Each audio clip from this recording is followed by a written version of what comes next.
Hi all, Big Boss Malayalam season 7 ഇന്നലത്തെ episode കഴിഞ്ഞ് എല്ലാവരും ഏറ്റവും കൂടുതൽ ചർച്ച ചെയ്തൊരു കാര്യമാണ് ഒനിയിൽ തെറ്റായ രീതിയിൽ മസ്താനിയെ കയറി പിടിച്ചു എന്ന് ലക്ഷ്മി പറഞ്ഞത്. സ്പോൺസർ ടാസ്ക് കഴിഞ്ഞ് പ്രൈസ് അനൗൺസ് ചെയ്ത് കഴിഞ്ഞപ്പോൾ ജയിച്ചതിൻ്റെ ആഹ്ലാദ പ്രകടനത്തിൽ നീങ്ങുന്നതിനിടയിൽ സൈഡിലിരുന്ന അഡ്വർടൈസ്മെന്റ് ബോർഡിൽ തട്ടി ഒനിയിൽ വീഴാൻ പോകുന്നതിനിടയിൽ മസ്താനിയെ കയറി പിടിച്ചു. നല്ല ഫോഴ്സിൽ തന്നെയാണ് പിടിച്ചത്. അതിനുശേഷം കുറെ സമയം കഴിഞ്ഞ് ഈ ഒരു കാര്യം മസ്താനി മൈക്ക് മാറ്റിവെച്ച് ലക്ഷ്മിയോട് പറഞ്ഞു. പ്രവീണും ഇതറിഞ്ഞു. ഒനിയിൽ എങ്ങനെയാണ് പിടിച്ചതെന്ന് മസ്താനി ഡ്രസ്സിംഗ് റൂമിൽ വെച്ച് ലക്ഷ്മിക്ക് കാണിച്ചു കൊടുത്തു. മസ്താനി കാര്യം ലക്ഷ്മിയോട് പറയാൻ കാരണം ഒനിയിൽ കയറി പിടിച്ചത് ഒരു ബാഡ് ടച്ച് ആണോ എന്നൊരു കൺഫ്യൂഷൻ മസ്താനിക്ക് വന്നതുകൊണ്ടാണ്. ബിഗ് ബോസ് ആ ഒരു വിഷ്വൽ കാണിച്ചതിൽ നിന്ന് ഒനിയിൽ ഒരിക്കലും ഇന്റൻഷനോടെയോ പ്ലാൻ ചെയ്തോ ഒന്നും ചെയ്ത കാര്യമായിട്ട് നമുക്ക് തോന്നുന്നില്ല. അതങ്ങ് ആക്സിഡന്റലി വീഴാൻ പോയ സമയത്ത് കയറി പിടിച്ചതായിട്ട് മാത്രമേ തോന്നിയുള്ളൂ. സഡൻ ആയിട്ട് ഒനിയിൽ അതിന് സോറിയും പറഞ്ഞു. ഒനിയിലിന്റെ പോലെ അത്രയും ബോഡി വെയിറ്റ് ഉള്ള ഒരാൾ വീഴുമ്പോൾ തീർച്ചയായിട്ടും കയറി പിടിച്ച നല്ല ഫോഴ്സ് ഉണ്ടായിരിക്കും. അതുകൊണ്ട് തന്നെ മസ്താനിക്ക് അങ്ങനെ തോന്നുന്നതിൽ യാതൊരു തെറ്റും പറയാൻ പറ്റില്ല. അങ്ങനെ ഒരു തോന്നലുണ്ടെങ്കിൽ മസ്താനിക്ക് അത് ക്ലിയർ ചെയ്യാനുള്ള അവകാശമുണ്ട്. ഇനിവേ മൈക്ക് മാറ്റി വെച്ച് പ്രൈവറ്റ് ആയിട്ട് സംസാരിച്ച് തീർക്കണമെന്ന് മസ്താനി പറഞ്ഞ ഈ ഒരു കാര്യം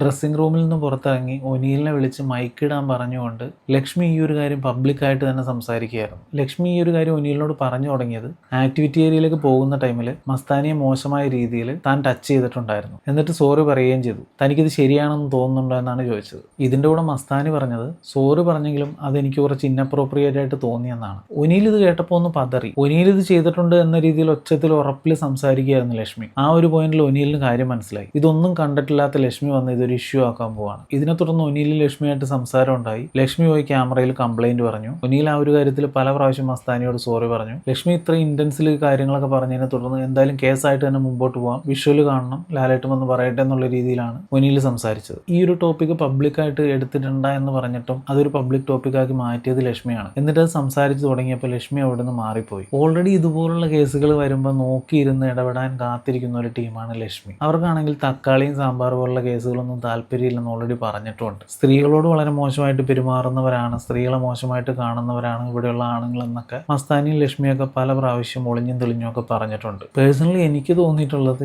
ഏതെങ്കിലും ഒരു അവസരത്തിൽ ഒരു വുമൺ കാർഡ് എടുക്കാൻ അവസരം വന്നാൽ അത് ഈ ഗെയിമിന്റെ ഇടയിൽ ഉപയോഗിക്കാൻ വേണ്ടി നോക്കിയിരിക്കുന്നവരാണ് ഇവരെന്ന് എനിക്ക് തോന്നിയിട്ടുണ്ട്. ഏതായാലും ഈ ഒരു കേസിൽ ഒനിയിലും ബിഗ് ബോസിന് കംപ്ലൈന്റ് കൊടുത്തിട്ടുണ്ട്. തന്റെ മെന്റൽ ഹെൽത്തിനെ ബാധിക്കുന്ന കാര്യമാണെന്ന് ബിഗ് ബോസിനോട് പറഞ്ഞിട്ടുണ്ട്. ഒനിയിൽ ഇത് പറയുമ്പോൾ ലക്ഷ്മി കൈകൊട്ടുന്നതൊക്കെ കാണിച്ചു. പല ആളുകളെയും പല റിലേഷൻഷിപ്പുകളും ഒന്നും അവർക്ക് അക്സെപ്റ്റ് ചെയ്യാൻ പറ്റാറില്ല. ഒരു ഇൻസൽ കാറ്റഗറി ആണെന്ന് തോന്നിയിട്ടുണ്ട്. അതുപോലെ ഈ ഒരു കാര്യം കേട്ട് കഴിഞ്ഞപ്പോൾ എങ്ങനെ റിയാക്ട് ചെയ്യണം എന്നുള്ളത് എൻ്റെ ഇഷ്ടമാണെന്നാണ് ലക്ഷ്മി പറഞ്ഞത്. എങ്ങനെയാണ് ടച്ച് ചെയ്തതെന്ന് മസ്താനി കാണിച്ചു തന്നപ്പോൾ അതെനിക്ക് ബാഡ് ടച്ച് ആയിട്ട് തോന്നി. അതുകൊണ്ട് എനിക്ക് ചോദിക്കാതിരിക്കാൻ തോന്നിയില്ല, ഞാൻ ചോദിച്ചു. ലക്ഷ്മി പറഞ്ഞത് എൻ്റെ ഒച്ച കുറച്ച് ഉയർന്നു പോയി, അയാൾ ഇത് റിജക്ട് ചെയ്യും എന്നുള്ള കാര്യം ഉറപ്പായിരുന്നു, സോ റെക്കോർഡ് ചെയ്യാൻ വേണ്ടിയിട്ടാണ് മൈക്ക് ഇടാൻ പറഞ്ഞതെന്നാണ് ലക്ഷ്മി പറഞ്ഞത്. അതായത് കൺഫ്യൂഷനിൽ നിൽക്കുന്ന മസ്താനി ഒന്ന് ഹെൽപ്പ് ചെയ്യാൻ ശ്രമിക്കാതെ അയാളുടെ റെസ്പോൺസ് റെക്കോർഡ് ചെയ്ത് അയാളെ കൊടുക്കാനാണ് നോക്കിയത്. ബാക്കി വിശേഷങ്ങളുമായി പിന്നീട് കാണാം. Thank you.